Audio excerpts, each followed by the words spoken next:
Ciao a tutti, sentite questo cambio SRAM GX Transmission di ultima generazione sul terzo pignone ha un piccolo problema, non funziona in maniera proprio ineccepibile così come funziona sugli altri pignoni, ovvero andando a guardare sui vari forum in tutto il mondo ci sono diversi topic che parlano proprio della problematica di funzionamento sul terzo pignone, il più grande. Quindi mi sono chiesto, ma che cosa c'è dietro? Perché anche io personalmente ho sperimentato questo problema e da cosa dipende? Bene, ho chiesto a SRAM di fare luce su questa cosa e capire qual è la causa che porta a questo malfunzionamento. Innanzitutto voglio farvi sentire qual è questo rumore che si percepisce nel momento in cui sto pedalando. Premesso che le regolazioni del cambio, soprattutto dell'ultimo, del transmission, non vanno fatte sopra il cavalletto, ma bisogna farle con il proprio peso sopra, soprattutto se si tratta di una B ammortizzata. Comunque quello che sto per farvi vedere vi serve per capire qual è il problema. Guardate, adesso sono sul quarto pignone, salgo sul terzo, il terzo più grande, e c'è rumore che praticamente quasi sparisce sugli altri pignoni. Quindi cosa faccio? Allora, in questo caso la cosa a cui bisogna prestare attenzione è qui, è il serraggio di questa vite. Questa vite qui è cruciale per il corretto funzionamento di tutto il sistema. Bene, quando lo SRAM T-Type ha fatto il suo esordio, quindi parliamo di marzo 2023, 2 anni fa, vi ho fatto vedere un tutorial nel quale appunto vi mostravo tutta la procedura da seguire per il setup corretto. Questa procedura prevede ovviamente il serraggio di questa vite con una coppia che è inizialmente dichiarata da SRAM era di 25 Nm. Come potete vedere ad esempio sui primissimi modelli del cambio T-Type di SRAM. Successivamente SRAM si è resa conto che era necessario salire a 35 Nm e quindi cosa succede? Che tutti i cambi T-Type di ultima generazione riportano questo valore di coppia.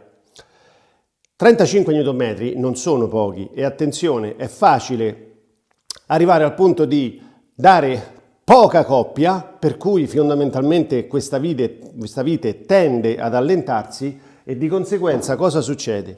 Che si va ad alterare la distanza che c'è fra la puleggia superiore e i pignoni, quello che si chiama big up. Questo valore di big up è fondamentale per il corretto funzionamento di questo cambio qui, ma anche del precedente Eagle Access. Quindi il big up è cruciale. A questo punto cosa faccio?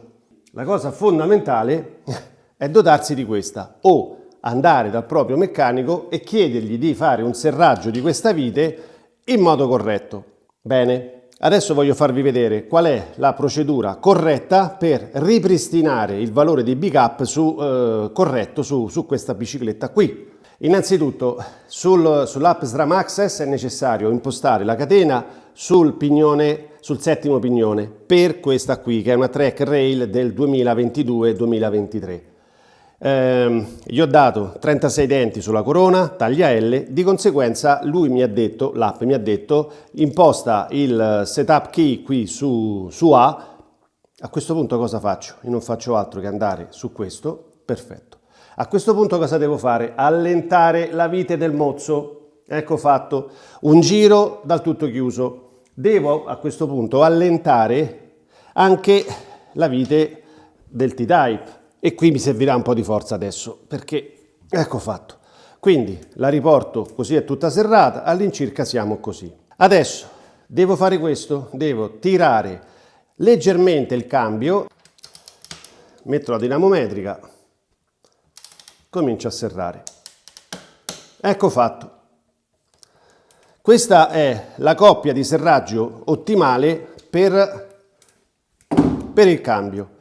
A questo punto cosa devo fare? Vado a chiudere il mozzo posteriore, la coppia è quella indicata da track in questo caso, ma come sappiamo di rado supera i 10 Nm.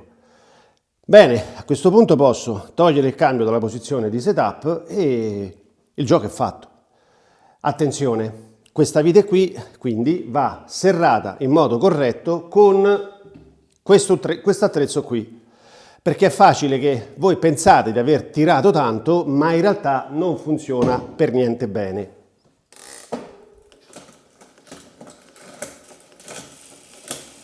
Vedete? Adesso quel pignone lì funziona alla perfezione. Sia chiaro, non è corretto fare regolazioni di micro adjust del cambio con la bicicletta, se questa è una full, sul cavalletto, perché il peso del proprio corpo, quindi sagga la sospensione posteriore, tira la catena e di conseguenza è una regolazione non fatta bene. Va fatta sempre con il proprio peso sulla sella, quindi pedalando. Ci ho detto, chiudo questo video per raccomandarvi che questa procedura è molto facile da fare, a patto però di avere un minimo di competenze e ovviamente anche questo attrezzo qui. Se non l'avete voi, rivolgetevi al vostro meccanico che molto probabilmente l'avrà.